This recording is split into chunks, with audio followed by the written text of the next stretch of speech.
Divinyls were a household name in the 80s and 90s due to the success of singles Boys in Town, Pleasure and Pain, and last but not least, I Touch Myself. Despite an impressive run of 6 albums and varying degrees of commercial success over 15 years, the band eventually broke up. What contributed to Divinyls' downfall? Stay a while as I take you through the rise and fall of Divinyls. Vocalist Christine, or Chrissy Amphlett, and guitarist Mark McEntee were first introduced to each other by Jeremy Paul, who had previously played bass for Air Supply in the car park of a small music venue in Sydney. Prior to this chance run-in, Amphlett and Paul had just finished up a gig with their band Baton Rouge. Amphlett and McEntee would meet again in 1980 during a choral concert at the Sydney Opera House that Amphlett and Paul were singing in. It's safe to say that Amphlett, McEntee and Paul were hitting it off, with the band starting to form as they had secured a vocalist, a guitarist and a bass player. Fast forward a few months and the trio had recruited a couple more members, including Bjarne Olin on keyboard and Richard Harvey on drums in 1981. Over the next 2 years, the new band were working on building up a name for themselves by playing regularly in pubs and clubs around King's Cross in Sydney. Vince Lovegrove was managing the band during this period. It was during this time that Amphlett and McEntee became lovers, with an incredibly turbulent and volatile relationship. Clearly, the band were onto something here, and Paul was looking for someone to sign the band. Paul eventually arranged publishing and recording deals with WEA, which is short for Warner Elektra Atlantic. Divinyls' energetic live performances caught the attention of Ken Cameron, Australian film director, who cast Amphlett in his upcoming movie Monkey Grip, with Paul and McEntee in supporting roles. Divinyls provided the film's soundtrack, resulting in the release of the 7-track EP, Music from Monkey Grip. The movie flopped, with a taking of $451,000. The EP did pretty well on the charts, coming in at 25 when it released in May of 1982. There was one single that did particularly well, however.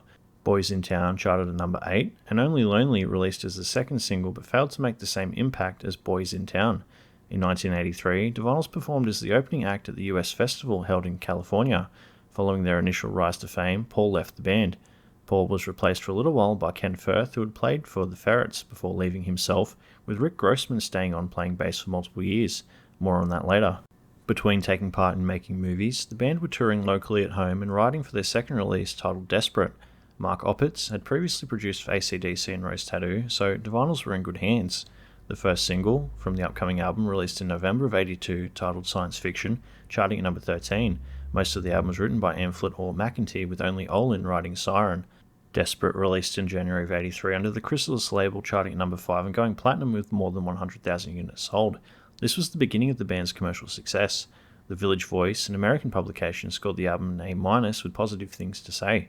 For the rest of 1983, the band set off on a huge tour of Australia, New Zealand and the United States to support the album. After returning home from the US, a few songs were produced by Mark Opitz back home, but they didn't cut it for Amphlett and McEntee. Richard Harvey left the band on drums around this time, with J.J. Harris stepping in. The band set off on more touring, with a few notable shows in 1984, including a live show at Triple J. With more touring out of the way, it was time for Divinyls to try recording again, this time with Gary Langan, who had previously assisted on Queen's albums. While they made progress with Langan, work on the album stopped again. Amphlett and McEntee then asked Mike Chapman to finish off the album in Australia, with Chapman producing Pleasure and Pain, which charted at number 11, and Sleeping Beauty charting at 50. Despite taking 2 years, the album was finished. What a Life released in October of '85 under Chrysalis again, charting at number 5 at home and at 91 on the US Billboard 200. Sales figures for this album aren't exactly clear, but Chrysalis were not thrilled with how much money they'd invested against the returns of the album. Critics were mixed on this one as well. Despite the setbacks, the band set off on a supporting tour at the end of '85 and into '86, where they toured at home and the United States. The band's image was moving away from hard rock to more pop-oriented music with fashion to match. During the back end of '86 in October, rehearsals took place. Amphlett, McEntee and Grossman were the last 3 members standing, with Olin and J.J. Harris gone. Chrysalis made it very clear that this next album was make or break, given the losses suffered so far. Divinyls returned home to play more shows through the rest of '86. Kenny Lyon joined on keyboard, Tommy Kane on drums, and Fran Infante on guitar. Grossman made it through the rest of the tour before leaving to work on kicking his heroin addiction. In '87, Amphlett and McEntee went back to LA to start recording. Tommy Kane was no longer drumming for the band, replaced by Warren McLean, with Grossman replaced by Tim Milliken. Mike Chapman produced the album at Sunset Sound Recordings after being booted out of Rumbo Recorders due to Neil Diamond complaining about the noise they were making. Temperamental was released in April of '88, charting at 11 and going gold with 50,000 units sold. Critics were mixed again, with Chrysalis really unhappy with the poor commercial performance. At this point now, after 2 back-to-back albums in a row with poor sales figures, Divinyls owed the label more than $1 million in unpaid advances, distribution, and promotion for 3 albums. Fortunately for the band, Chrysalis released them with no requirement to pay the money back. Hey Little Boy and Back to the Wall both charted in the top 40 at home, but failed to move the needle in the United States, where the band had been struggling to break out. A stylistic shift to modern pop music was clearly not working for the band. A supporting tour took place soon after the release. Roger Mason played keyboard for the band for a while from 88 to 1990. More touring at home took place through 89, with Tim Powles taking over drums from McLean. By 1990, Divinyls were getting ready for another album. Some of the album was written between Amphlett and McEntee in Paris, before flying over to Los Angeles to finish the process. Billy Steinberg and Tom Kelly assisted with some of the writing, with Steinberg having previously written for Madonna and Cyndi Lauper. Recording took place between July and October of 1990 in the States, with the band and David Tickle handling production. Charlie Drayton played drums on the album, later marrying Amphlett in 1999. Tickle had previously worked with Split Enz. The band were working with Virgin to put this album out, as they anticipated Amphlett to be the next Madonna. I Touch Myself was the first single to be released from the upcoming album in November of 1990. Arguably the band's biggest song and instantly recognisable, the song charted well all around the world, coming in at number 1 at home, number 2 in the United States, and 10 in the UK. The single went platinum at home, gold in New Zealand, and silver in the UK, multiple countries where the band had previously struggled. The song wasn't without controversy, however, as the US would barely play it on the radio, with the organisers of Aquafest in Texas pulling the plug midway through the band's live performance. I wonder if the promoters lost their minds over Cardi B's song, Wet Ass Pussy, 30 years later. Michael Bay directed the music video, receiving 3 nominations for his work. In 2018, Triple M has ranked the song at number 60 in the most Australian songs of all time. In 2023, Billboard magazine included the song in its 500 best pop songs of all time list. Critics loved the song, and so did the masses. A sign of good things to come for the album if the single was anything to go by. Randy Jackson took over on bass from Tim Milliken, and Ben Mont Tench took over keyboard from Roger Mason in 1990. Divinyls' self-titled album released in January of 91. The album charted at 5 in Australia, 15 in the States, and 59 in the UK. For certifications, the album went gold at home and gold in the States, shifting more than 500,000 units in the States. Despite the commercial performance, this would be the first and last album released under the Virgin label. Divinyls embarked on a huge supporting world tour through Australia, North America, and a show in the UK. The band's first compilation album, titled Essential, released in November of 91, charting at 17 and going platinum for Chrysalis, their previous label. Jerome Smith took over bass duties in the same year. In 92, the band recorded their cover of I Ain't Gonna Eat Out My Heart Anymore for the soundtrack of Buffy the Vampire Slayer. The song peaked at 19 at home, which appeared on the album of the soundtrack and The Collection, the band's second compilation album. Amphlett was also working with other artists, including Cyndi Lauper, including work on her own solo projects. McEntee was also working on his own solo project around the same time. In 93, the band covered Wild Thing and Love is the Drug for the films Reckless Kelly and Super Mario Bros. During this period, Amphlett was an alcoholic, getting blackout drunk and telling people what she thought of them, with the band and her relationship with McEntee falling apart. In 93, Divinyls recorded a live show at Boggo Road Prison in Queensland, which was released on DVD. A few shows took place in 93 and 94, with the next major tour taking place at home with Joan Jett and the Blackhearts in 95. I'm Jealous and Heart of Steel released as singles in 95, with I'm Jealous charting at 14 and going gold. After a 5-year gap, Underworld was released in November of 96 through BMG Records. Peter Collins assisted with production, previously producing for Air Supply and Rush. Keith Forsey also assisted, having previously produced for Billy Idol. Despite the positive reception to I'm Jealous, Underworld fared far worse, charting at 47, failing to receive a certification.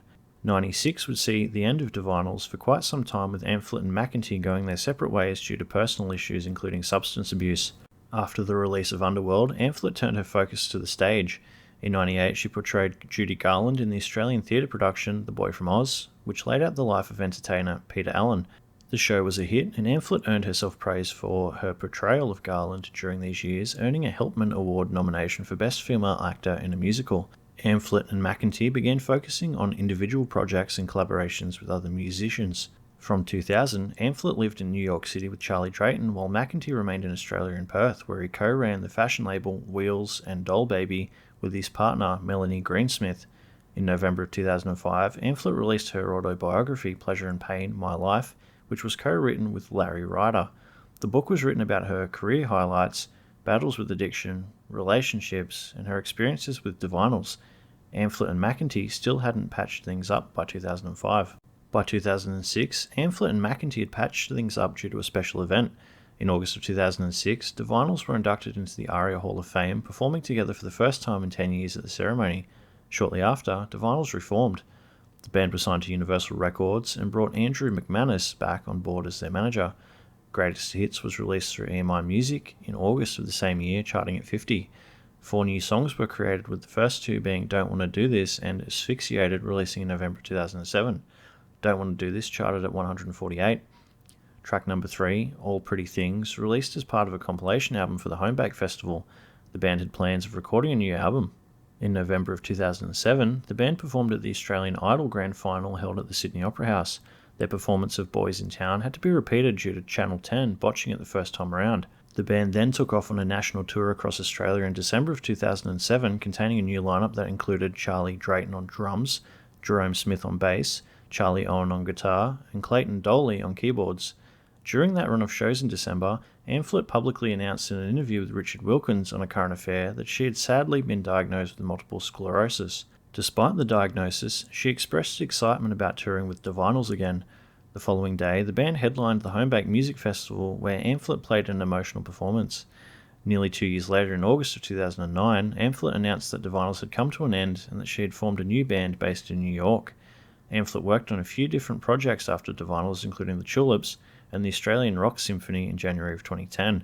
In 2010, Amphlett was diagnosed with breast cancer, which she was unable to treat with chemo due to her MS. Amphlett sadly passed away in 2013 at the age of 53, which is far too young. Rest in peace. Fast forward a few years to 2017, and McEntee played a one-off show in Perth with the Preachers members Isabella Manfredi joining on vocals and Jack Moffat joining on rhythm guitar. In December of 2018, McEntee was trying to bring back Divinyls with Lauren Ward, Frank Infante, and a few new people to round out the lineup. It wasn't to be, with Drayton and the fanbase very unhappy with the announcement and plans, with the whole tour scrapped in 2019. So, what does the internet have to say about Divinyls?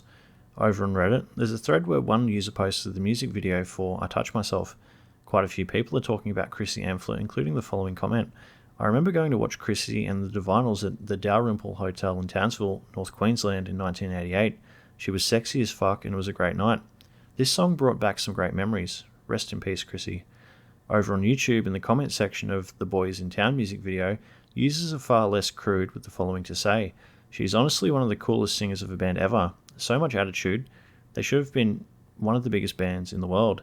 And the YouTube channel I found this on is upscaling old Aussie music. Chrissy Amphlett never looked better, and I've been on a Divinyls kick lately. The songs still hold up so well today. Despite an impressive run of albums and one enormous single with I Touch Myself, it wasn't enough to keep the band together, with Amphlett and McEntee's turbulent relationship leading to a long break in '96. Upon the band reuniting for a few years for a successful run of shows, Ampflett's health issues ultimately led to the band breaking up for good in 2009. Chrissy Amphlett and Divinyls are Aussie music legends that won't soon be forgotten.